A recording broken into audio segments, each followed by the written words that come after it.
Hi warriors, it's Hannah here and welcome back to another video.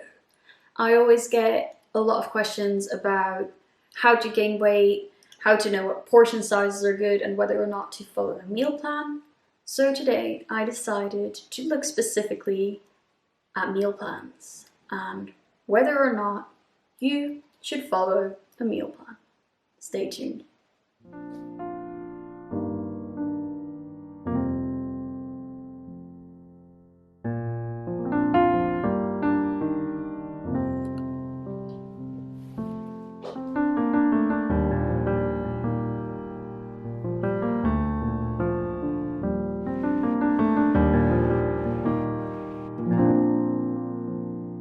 So, meal plans. They can be amazing, but they can be a curse.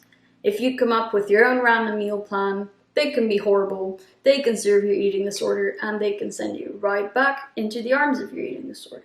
However, if you let someone else control your meal plan, it can be terrifying, and there needs to be a bit of a middle ground if you're going down that route. So, should you have a meal plan? Well, initially in recovery, personally, I think that it can be a useful thing just to make sure that you stay on track and that you eat sufficiently. It also allows you to consume a variety of food and, if you incorporate them regularly, to overcome your fear foods. Meal plans can also reduce some of the initial massive stress that you might feel from eating. So if you know what you're going to have for breakfast, or if you know what you're going to have for dinner, if you know you have that scary snack plan in a few days, then having that written down on a meal plan can hold you accountable and it can prepare you and reduce that stress. So I think for that reason, especially initially in recovery, meal plans can be really helpful. Also, you won't be faced with any last minute decisions of what you're going to have when. And again, this can reduce stress and be useful initially in your recovery. However, later in your recovery, you do want to be able to learn to deal with stressful situations and choosing your meal last second and going to a restaurant not knowing what's on the menu. But we'll get to that. You might be asking yourself, but a meal plan, is it really necessary? Isn't the goal to eat intuitively? And yes, I agree. The goal is to eat intuitively.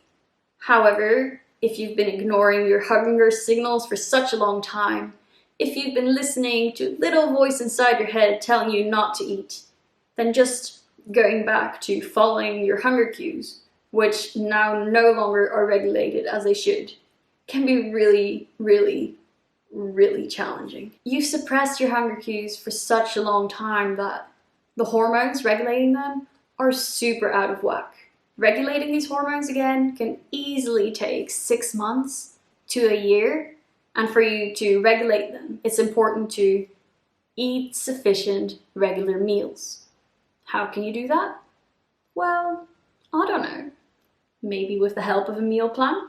A meal plan honestly can be really, really helpful because your intuitive eating at this point can easily just be a guise for your eating disorder to eat consistently less than you need, and as long as these eating disorder thoughts and behaviors are not addressed, you really cannot go back to intuitive eating. As long as your hunger hormones are not regulated again, you really cannot go back to eating intuitively.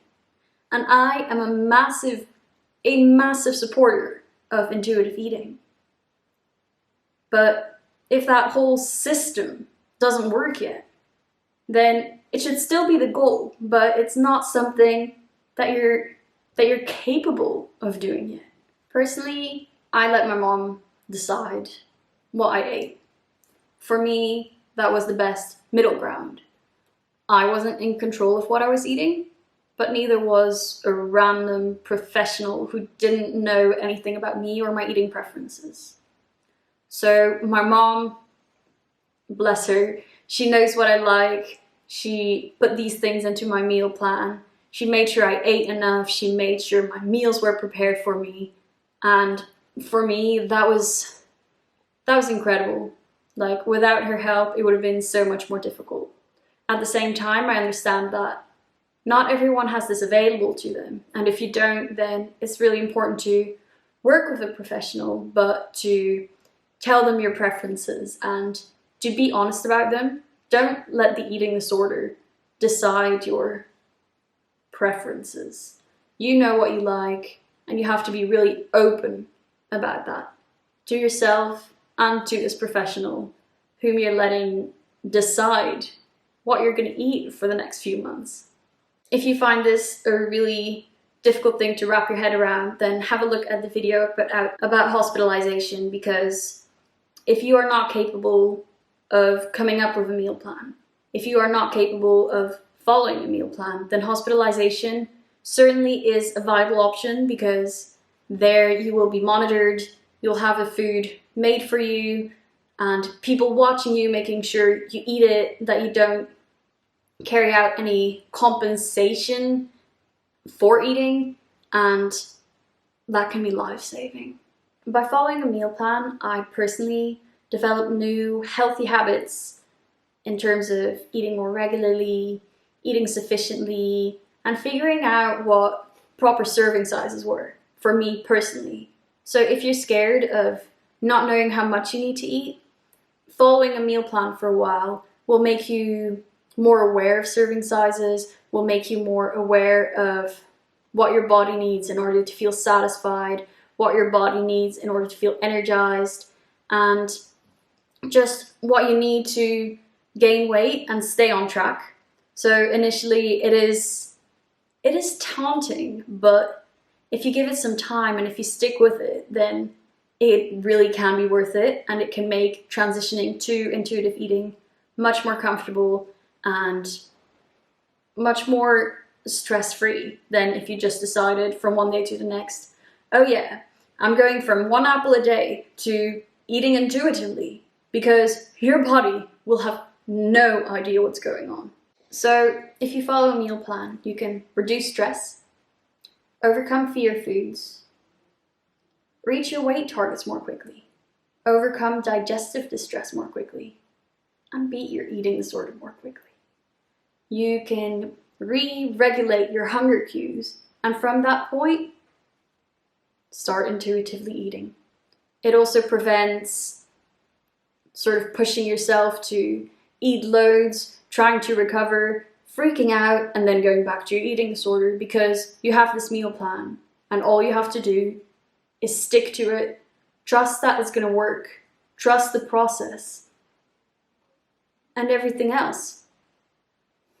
Easy. Even if, when following this new meal plan, your weight does initially shoot up, you're less likely to freak out and more likely to just accept your meal plan, stick with it, and overcome this initial uncomfortable period, allowing your body to adapt to your new portions, your metabolism to speed up, and everything to fall into place much quicker. However, following a meal plan is not the holy grail. If you stick to it so religiously that it becomes another obsession, then that's something you definitely don't want to do. A meal plan is there as a base, and if you want something more, or if you're experiencing extreme hunger and you just need more food, then know that this meal plan is a minimum. You are allowed to eat more than your meal plan, and you're encouraged to do so. Moreover, you won't be stuck eating a meal plan all of your life.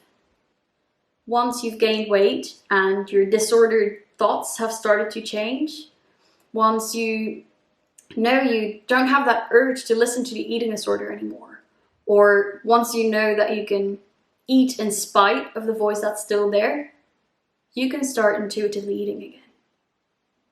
And as I said before, I think intuitive eating is amazing. I think it's something that everyone should follow. But obviously, if you've had an eating disorder and are recovering from an eating disorder, it's not something that you can jump right into. Let me put it this way. If you break a leg, you wouldn't just start walking on it, would you? Just knowing that in the future you're going to walk on it, so you might as well walk on it now. No. You'd rely on crutches for the time being, allowing your leg to heal, and only then would you walk on it again? So once you think you're ready to start this intuitive eating, make sure that your surroundings agree with you. Make sure to consult your therapist or your psychologist or your psychiatrist or your dietitian or your mom or whoever it is that is helping you out through this process, and tell them what you want to do. Ask them for advice if you need to, and maybe initially allow them to interfere with your life a little bit and to keep an eye on you, essentially, to make sure you are doing what you set out to do and you don't freak out and go back to the eating disorder. At the same time, trust yourself. You can do it. Your body knows what it needs and what it wants. Ditching your meal plan does not mean that suddenly you'll forget how to survive. It also doesn't mean that suddenly all routine needs to be thrown out the window. For example, lunch today. I got back from the gym at 12. I wasn't that hungry yet, but it was really hot outside. We were going to go to the shops. That was going to be another hour. We would only be back a bit later, and I thought it'd be best to have lunch before. So I had lunch right there, right then. I wasn't super hungry. I had a full-blown baguette and some leftover rice from the night before. No problem. Sometimes just sticking to routine can be really helpful. Other times, sure, you might be hungry at different times, and it's perfectly okay and very much encouraged to listen to that. Sometimes you might eat later, you might eat earlier, and that's not a cause of concern. So long as you make sure you eat enough to keep your energy up, to continue your recovery, and to respond to any kind of physical or mental hunger that you have. Now that you're not following your meal plan anymore, also make sure that you don't just ditch all the bad or junky food, because I have some friends who have told me that their meal plans were the only reason they ate, for example, chocolate, is what allowed them to have chocolate. Even when you ditch your meal plan, you are allowed to have chocolate. You are allowed to have ice cream. You are allowed to have whatever the hell it is that your body wants to eat. You don't need a meal plan. You don't need an excuse. You don't need a reason to eat. You are allowed to eat. You're allowed to eat what you want. So, go do it. I know you can.